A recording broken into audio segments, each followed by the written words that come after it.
समाचारों के इस भाग के प्रायोजक हैं गौतम बाली मेकअप स्टूडियो और एकेडमी सेक्टर 1 चन्नी हिम्मत जम्मू। द न्यूज नाउ के हिंदी बुलेटिन के आज के अंक में आपका स्वागत है। मैं हूं आपके साथ मेघा चंदन। आप देख रहे हैं द न्यूज नाउ। शुरुआत करते हैं आज की प्रमुख सुर्खियों से।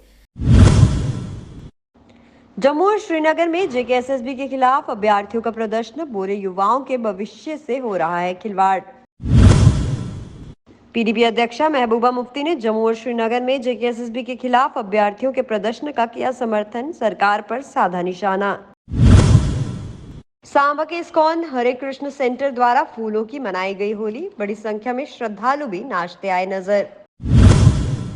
हुआ में पीओजे के विस्थापित सेवा समिति के सदस्यों द्वारा बैठक का किया गया आयोजन, उपराज्यपाल मनोज सिन्हा का जताया आभार।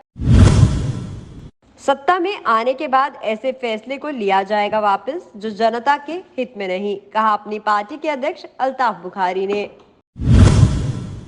अब खबरें विस्तार से। जेकेएसएसबी में नौकरी पाने के इच्छुक उम्मीदवारों ने जम्मू और श्रीनगर में प्रदर्शन किया। जम्मू शहर में प्रेस क्लब के बाहर अभ्यर्थी प्रदर्शन करने के लिए एकत्रित हुए। वहीं श्रीनगर में भी ये प्रदर्शन ऐसे ही जारी रहा। इस दौरान पुलिस ने प्रदर्शनकारियों को सड़क जाम करने के लिए भी रोका। प्रदर्शनकारी एप्टेक लिमिटेड को विभिन्न परीक्षाओं के संचालन के लिए कथित तौर पर ठेका दिए जाने का विरोध कर रहे थे। प्रदर्शनकारियों ने मांग की कि एलजी प्रशासन को इस बात की जांच करनी चाहिए कि पेपर लीक और घोटाले केवल जम्मू कश्मीर में ही क्यों होते हैं। उन्होंने कहा कि प्रदेश में युवाओं के भविष्य के साथ खिलवाड़ किया जा रहा है। आपको बता दें, इस दौरान पुलिस द्वारा अभ्यर्थियों पर लाठीचार्ज भी किया गया। पीडीपी अध्यक्षा महबूबा मुफ्ती ने जम्मू और श्रीनगर में जेकेएसएसबी के खिलाफ अभ्यर्थियों के प्रदर्शन के लिए उनका समर्थन किया और कहा कि सरकार को एप्टेक लिमिटेड को विभिन्न परीक्षाओं के संचालन के लिए ठेका नहीं देना चाहिए। उन्होंने इस दौरान सरकार पर जम्मू कश्मीर में बढ़ती बेरोजगारी को लेकर भी उन पर निशाना साधा और अभ्यर्थियों पर हुए लाठीचार्ज की भी निंदा की।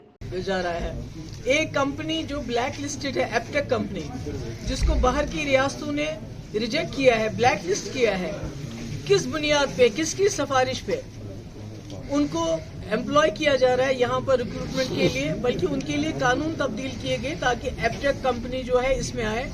तो यही सवाल पूछने के लिए आज वो हजारों की तादाद में जम्मू में भी और श्रीनगर में भी सड़कों पे निकले हैं। उन पे लाठीचार्ज हो गया, उनको डिटेन किया गया। मैं गवर्नर साहब से ये डिमांड करना चाहती हूँ कि वो बताएं क्या वजह है। ये कौन से ऐसे बड़े बड़े अफसर हैं जिन्होंने एप्टेक को यहाँ इंट्रोड्यूस किया, इसके बावजूद कि वो ब्लैक लिस्टेड है, और उन अफसरों के खिलाफ जो है एक्शन लिया जाना चाहिए। और हमारी भी इंफॉर्मेशन है कि बहुत ही बड़े पैमाने पे, बहुत ही बड़ी पोजीशन पे जो यहाँ अफसर रहे हैं, जिन्होंने जम्मू कश्मीर को टुकड़े करने में अपना हिस्सा, कलीदी रोल अदा किया, वही अफसर। जम्मू कश्मीर में अपनी पार्टी के अध्यक्ष अल्ताफ बुखारी ने बुधवार को कहा कि उनकी पार्टी के सत्ता में आते ही वे जम्मू कश्मीर प्रशासन के ऐसे सभी फैसलों को वापस लेंगे जो जनता के हित में नहीं है। उन्होंने इस दौरान जम्मू और श्रीनगर में जेकेएसएसबी के खिलाफ अभ्यर्थियों के प्रदर्शन के लिए भी उनका समर्थन किया और कहा कि सरकार को एप्टेक लिमिटेड को विभिन्न परीक्षाओं के संचालन के लिए ठेका नहीं देना चाहिए। सांबा के इस्कॉन हरे कृष्ण सेंटर द्वारा फूलों की होली मनाई गई। इस दौरान वहां राधे कृष्ण के साथ फूलों की होली खेली गई। साथ ही साथ इस अवसर पर वहां बड़ी संख्या में श्रद्धालु भी पहुंचे जो पूरे उत्साह के साथ फूलों की होली मनाते नजर आए।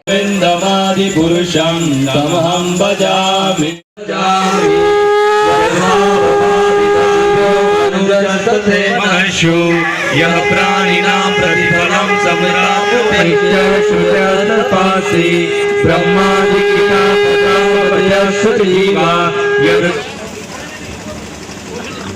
हरे कृष्णा कृष्ण हरे राम हरे राम।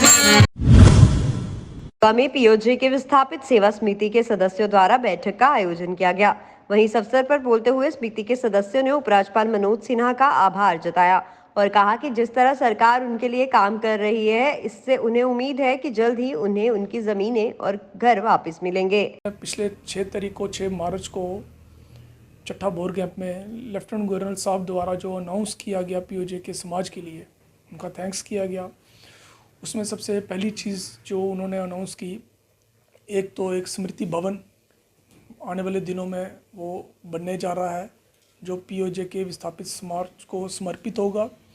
और उसके साथ उन्होंने रेगुलराइजेशन की बात की है, जो रेफ्यूजीज़ की कॉलोनियाँ हैं उनको रेगुलराइजेशन की, जो अनऑथराइज्ड कॉलोनी है उनको रेगुलराइजेशन की बात की। और साथ में 5.5 लाख रुपया जिन फैमिलियों को मिला है वो स्कीम बंद हो चुकी। जम्मू कश्मीर अपनी पार्टी की सुनावरी इकाई ने टाउन हॉल हाजीन में अपना 3रा स्थापना दिवस मनाया। बता दें इस दौरान वहां बड़ी संख्या में पार्टी कार्यकर्ता और पार्टी के वरिष्ठ नेता भी मौजूद रहे। वहीं कार्यकर्ताओं को संबोधित करते हुए वरिष्ठ नेता इम्तियाज पारे ने अपनी पार्टी के गठन की परिस्थितियों पर चर्चा की। उन्होंने लोगों से आग्रह किया कि राजनीतिक पैंतरेबाजी का शिकार न हो। श्रीनगर बारामूला राजमार्ग पर बेमिना के चिल्ड्रन अस्पताल के बाहर सुबह तेज गति से आ रही एक एम्बुलेंस ने 2 लोगों को टक्कर मारी, जो गंभीर रूप से घायल हो गए। घायलों को स्थानीय लोगों ने उसी समय नजदीकी अस्पताल पहुंचाया, जहां डॉक्टरों ने उन्हें मृतलाया घोषित कर दिया। उनकी पहचान अली मोहम्मद डार निवासी नौपोरा बारामूला और फयाज अहमद चौपान निवासी हादीपोरा राफियाबाद के रूप में हुई है। पुलिस ने मामला दर्ज कर छानबीन शुरू कर दी है। एम्बुलेंस चालक को भी हिरासत में ले लिया गया है। गवर्नमेंट डिग्री कॉलेज तंगधार में महिला सशक्तिकरण एवं महिला केंद्रित योजनाओं के कार्यान्वयन पर 2 दिवसीय कार्यशाला का आयोजन किया गया। बता दें इस दौरान वहां बड़ी संख्या में कॉलेज के छात्र भी मौजूद रहे, जिनकी मौजूदगी में महिला सशक्तिकरण पर व्याख्यान दिए गए। तो पीएमएवी जो है बेसिकली ये है प्रधानमंत्री मातृ वंदना योजना स्कीम। इसकी अगर हम देखें, इस स्कीम की अगर हम बात करें तो इसका प्रोसीजर मैं आपको बता देता हूं। जैसे हर एक स्कीम की एक अपनी रिक्वायरमेंट होती है, अपना एक प्रोसीजर होता है, तो मैं प्रोसीजर आपको बता देता हूं। इसके लिए जो भी प्रेग्नेंट लेडी होगी, जो प्राइमरी वाली होगी, जिनकी प्राइमरी लाइव बर्थ हो गई आगे जाके, वही एलिजिबल होंगी। वही जो प्रेग्नेंट लेडी है वही एलिजिबल है स्कीम के अंदर। इसके लिए क्या करना है उनको, जो नजदीक घाटी के हजरतबल दरगाह में पूरे उत्साह के साथ शबे बारात मनाई गई। बता दें इस दौरान वहां सैकड़ों की संख्या में अकीदतमंद पहुंचे, जिन्होंने शबे बारात के पूरे धार्मिक उत्साह के साथ मनाया और दुआ कर सुख समृद्धि की भी कामना की।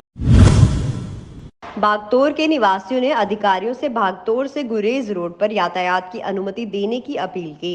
इस मौके पर बोलते हुए उन्होंने कहा कि उन्हें बागतोर से गुरेज तक जाने में काफी परेशानियां हो रही हैं, जिससे वे परेशान हैं। उन्होंने प्रशासन से जल्द उनकी समस्या के समाधान की मांग की। 200 आदमी जाकर वापस आते थे अपना खर्चा लेकर, लेकिन आज ये नया तमाशा हम देख रहे हैं। यहाँ पर रोड खुला है, मेहनत से खुला गया है, लेकिन जाना नहीं देते। मैं अपील करता हूँ, ये मूवमेंट क्यों बना है गुरेज तक? चलो बांडी का हो जो हो गया सो हो गया, लेकिन ये क्यों दावर का बंद क्यों है? ना दवाई है हमारे पास, ना कुछ है हमारे पास, मर रहे हैं। दुकान 3 है, इधर 4 दुकान कुल टोटल।